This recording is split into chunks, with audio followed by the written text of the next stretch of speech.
for me, it was back in the day of Five Awesome Girls, which is what's going on at the same time as this. But just to see the friendships that they were able to build and continue through that, and I think so many of us who make videos on YouTube had our own collab channels back in the day that we pretend didn't happen. But I made my first YouTube friend, and we made videos back and forth on a channel that is no longer existent. But that, to me, was the fact, I mean, because we grew up with our parents telling us, like, oh, don't post your name on the internet, like, don't post pictures of you, people are creepy. And then to have YouTube and to be able to, like, see these people's faces and to feel like even people you don't know, like, you're watching their content and you're, like, building up this idea of this person and, like, you sort of have this, like, relationship with these people that live all across the world that's so much more personal than anywhere else on the internet allows. And that was just a crazy thing to fall headfirst into. Yeah, I mean, I feel a lot of similar things, but it's also, it's kind of a tangent, but it can be really frustrating that so many people don't understand that this is actually a completely valid way to meet people, and you can make really good friendships, and it always comes to a head at Border Patrol. How do you know these people? Mutual hobbies.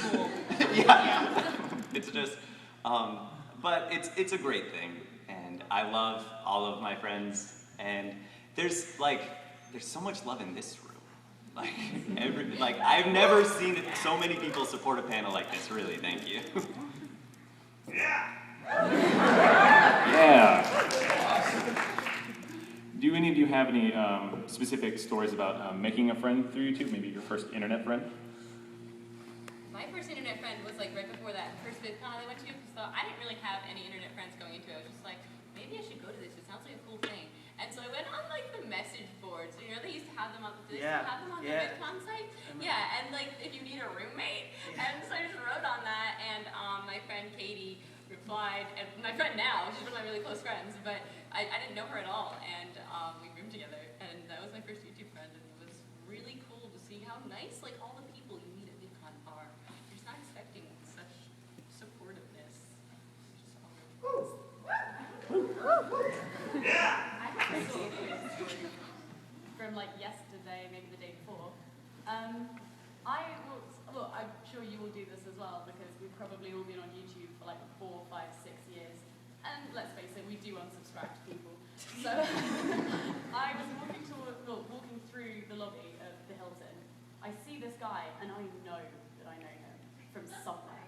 I'm like, hi, I definitely know who you are, because I don't have social boundaries. And, but I don't know where from. And then it turns out we were in a collab channel 3 years ago.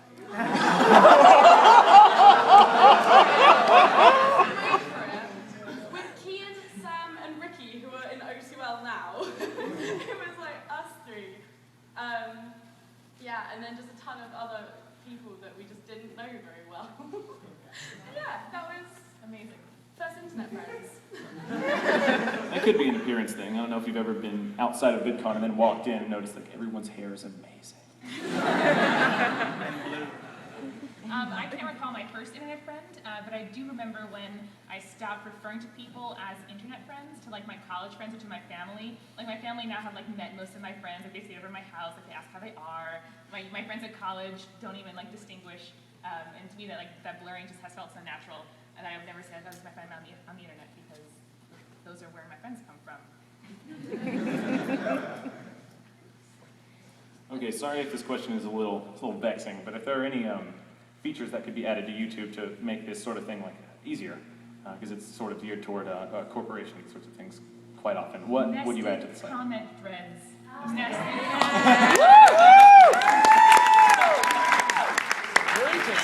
Nested comment threads. That's all. It's knowing to have your replies just down the page. I don't like it at all. I don't think any of us can top that. Yeah. That is the thing. But I wish that YouTube would fix the fact that we don't get our subscription fees.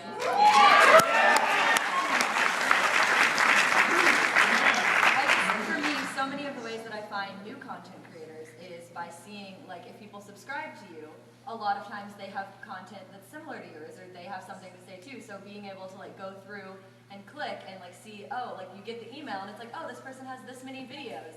Click through, watch their videos. Now I have no idea. So.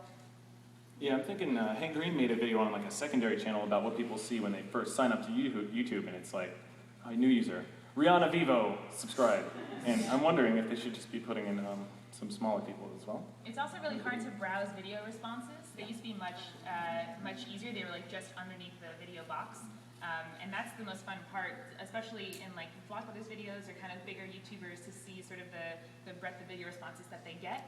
You know, it's totally fascinating to see the different kinds of people who have opinions about the original subject.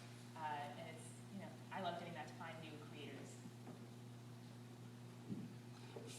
I think finding new creators is something that I've heard a lot of different complaints about.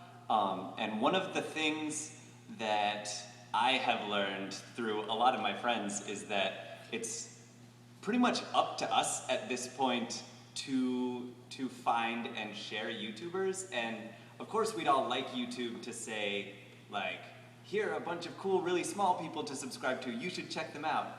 But there are some really great features that YouTube has that let you find YouTubers. I love going to, after I've watched like my subscriptions, I go to the all activity feed and I find a new person like every other day that makes awesome videos, and that's a great thing. And like when people share videos on Tumblr, that's a great thing. There's so many great ways to share videos that I don't know, I mean, I personally don't need YouTube to do it for me, but I guess if you want that, YouTube could do that too. We're people of the internet. We don't like having to put effort into that. I mean, like, it helps, like, stalking the people you see in your subscriptions videos and like, stalking their little recommendation things on the side, because they might have found someone and then you can find them too. So. But that's an awesome feature, I think, of this sort of mid-tier community. I don't know how you want to rank people, but folks, you know, like us, we feel the need to sort of share each other's content and to promote people who watch us. Like, people who comment on my videos are you know, it's not like they're fans and I'm someone else. Like, we're friends with each other and watch each other's videos. And I think there's a community stewardship of like, we really care about one another and want one another to do really well. That doesn't exist, I think, when things get bigger, on a bigger scale than they are for us. All right. That's good. This panel. Panel with the most awkward silence. It's so good. I have to say that I like the panel when it gets awkward. Okay, so with this sort of it's the triple click I needed. Okay, so with this sort of middle ground of content creators, often we have to have day jobs as well, and both of those things take up many hours to get the money to live, and then making videos takes forever. So what's it like balancing that? Just any of you. I had to quit my job for VidCon. I work for a really shitty company though, so it wasn't like particularly devastating to go. But yeah, more story time for Lucy. I got recognised. I worked in a really big retail store in the UK, and yet the only thing I can say that made YouTube affect that was getting recognised in the store. Only happened 2 or 3 times, but I hadn't told any of my managers I did YouTube because why? So one girl comes up to me and goes, "Are you Lucy?" And if someone says that, some of you probably get this, you know what's coming next. And you're like, yeah. And this girl goes, "I'm your biggest fan." And every single supervisor turns to me and is like, what? But yeah, that's like the only experience I've had where they actually have an issue. I'd imagine school is slightly more relevant in this case. There you go. Well, I mean, my coworkers have seen my videos and they can't understand them. Just for clarification, I'm teaching English in Korea right now. And I mean, for me, balancing it is really important because it's like my connection to back home. It's let me stay in touch with my brother, I saw him somewhere. Hello. We did a collab channel last year just to like stay in touch. It's helped me stay in touch with all my friends. It's really important to me to keep it going, and I think that's the main thing. Like, you just have to make time for YouTube and not really worry about the way other people react. Obviously, you don't want to do things that could endanger your job, but you don't really have to worry about the way other people will react to you, I don't think. Well, I'm a big believer that you can, if it's important enough to you, you can make time for things. And granted, you can't, like, there will be weeks that you can't put a video up, even if you're somebody with a consistent schedule. But if it's important to you, and clearly it is, because like this is how we've met our friends, this is what we enjoy doing. But we also have to feed ourselves, or get an education, or whatever it is that exists in our world outside of YouTube, because the majority of us in this room are not going to be making a career out of this. And so there are other aspects and other things that we sometimes have to prioritize. But regardless, you know, like the busiest month of my life was this past November. I was working 20 hours in a lab, working 20 hours a week at my actual job, was taking 18 hours of classes, and doing YouTube, and I also was doing NaNoWriMo. And just the fact that I completed NaNoWriMo was just like, for the rest of my life, I was like, well, if it's important enough to me, like, I'm gonna make time for it, like, because it worked, and I remembered to eat most of the time, and occasionally just left, so.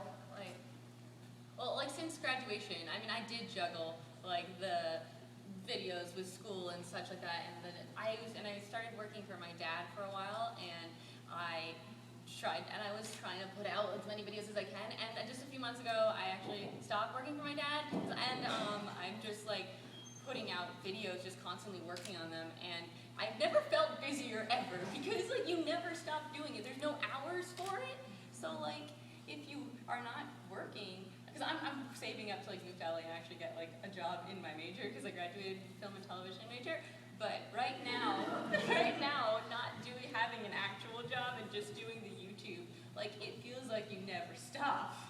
So, and, like, but you love it, so you make time for it, and you do it anyway, so. It can be really creatively helpful to have a day job or school or both, or two of one of them, and school also, because, you know, the hours that you come home, you know, it's like time in your schedule that you know you have to do YouTube in, and having only, you know, 2 hours to make a video, like, this is something that Wheezy Waiter says all the time, like, only having a finite amount of time to just get something up, it means that you can't, you know, things can't, like, linger in your brain. You have to make a choice. You have to, you know, just put the video out there, even if you're not totally comfortable with it. So I don't think, I admire you a lot. I don't think I'd be productive at all if I was able to make videos all the time. I'm exactly the same. I finished school in June. I've made one video. It's really bad.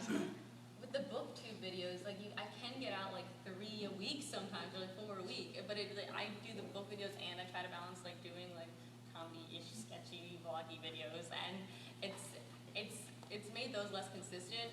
But the booktube community is really fun, so I have so much fun doing those videos that I'm okay with it. So. Yeah, and I also really like the idea of having a really finite amount of time to make a video. Like earlier, I guess it's more than a week ago now, I don't know, time has been a